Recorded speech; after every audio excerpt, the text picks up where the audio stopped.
Est-ce que le changement climatique, ça t'angoisse? Énormément. En fait, un jour, j'étais juste en train de discuter avec ma petite sœur. Elle avait 8 ans.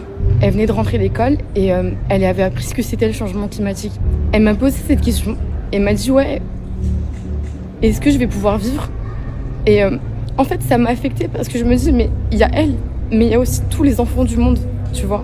Ce jour-là, je me suis dit « Waouh, il faut que je fasse quelque chose. On a une petite voix dans le monde, mais il faut que cette petite voix, elle devienne énorme, tu vois. Il faut qu'on puisse tous crier et dire que là, il y a un problème. » Comment tu gardes espoir? Quand je regarde autour de moi, quand je regarde les jeunes, eux aussi ils sont affectés. Eux aussi ils en ont marre en fait. Je pense que j'ai aussi gardé espoir par rapport à ma petite sœur. Parce que même si ce jour-là elle m'avait dit ça, j'ai quand même ressenti en elle un espoir en fait, tu vois. Je suis désolée mais...